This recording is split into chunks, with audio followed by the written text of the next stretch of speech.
You know that feeling, right? That deep, almost primal pull to just pack a bag and go, to leave everything familiar behind? Well, it turns out that's a universal feeling. And today, we're going to dive into why we feel that way.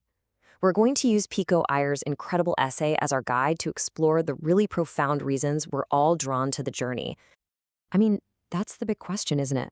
What is it about our comfortable, settled lives that makes us want to just shake it all up? And this isn't just about a vacation, you know? It's about something much deeper. A need to step outside of our daily routines, our jobs, and maybe even ourselves. And right here, this is the beautiful paradox at the very heart of travel.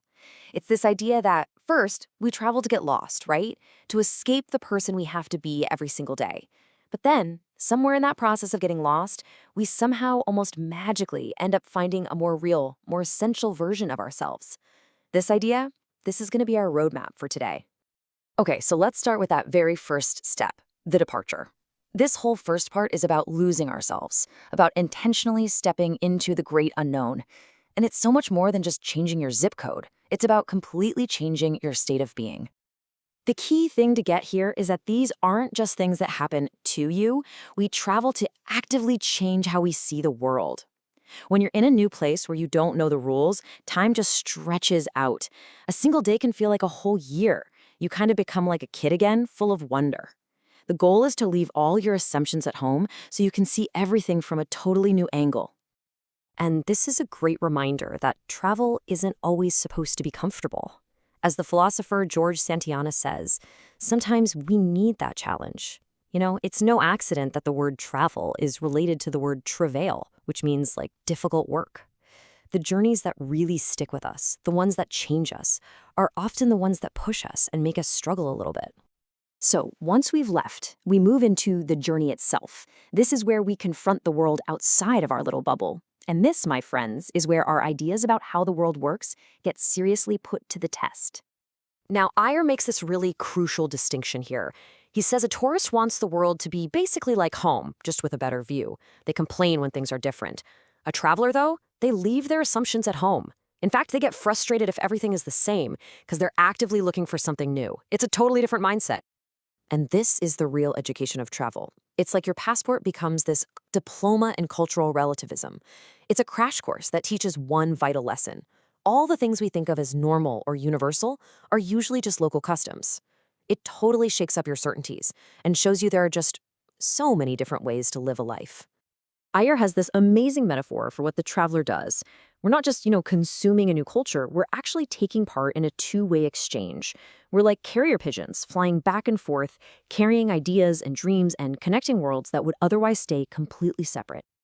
And this isn't just some abstract concept. Think about it. You're bringing a piece of your world somewhere new, like that poster, and you're bringing a piece of their world back, like a woven basket. In places that are cut off, a traveler can be a vital link, a living newspaper. We help rescue these places from just being a headline. And in doing so, we learn how to share our own world with a little more care. Okay, so this brings us to what might be the most profound part of the whole thing. Because while we're out there exploring the world, some of the biggest discoveries are actually happening right inside of us. The second you step into a foreign place where absolutely no one knows who you are, something incredible happens. You are wonderfully free. All those labels that define you back home, your job title, your social standing, your whole history, poof, it all just falls away. You're basically stripped of all those identities. You just become, well, as one writer put it, you're just a person in a room. And in that state of total anonymity, you're not playing a role anymore. You can actually explore who you are without the weight of anyone's expectations. It's in that freedom that we often feel the most like our true selves. Iyer has this amazing term for this, monasticism on the move. It sounds pretty intense, right? But think about it. Like a monk, a traveler lives a simpler life. You only have what you can carry. You have to surrender to whatever happens. It strips away all the noise of modern life and lets you find this deep, quiet focus on the present moment. So what happens when the trip is over? Well, the last and maybe the most important part of travel is about the person we've become and how we bring that new self back into our old life. Ayer says it's like a love affair, and it makes perfect sense.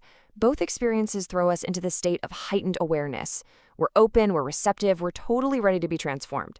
We see everything with this intensity that everyday life just kind of dulls. And this really gets to the heart of everything.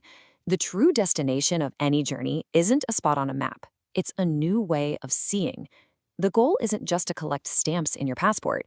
The real prize is a permanent shift in your perspective. It's learning to see your own world with new eyes long after you've unpacked. At the end of the day, the final truth is this. The amazing landscapes we're all seeking to explore, they're ultimately internal. The real wonders are already inside of us. Travel is just the key that unlocks them, reminding us that the greatest adventures we'll ever have are the ones inside our own minds and hearts. And because of that deep internal change, the journey never really finishes.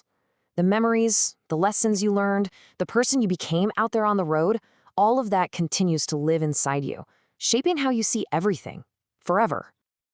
So, I guess that just leaves us with one final thought.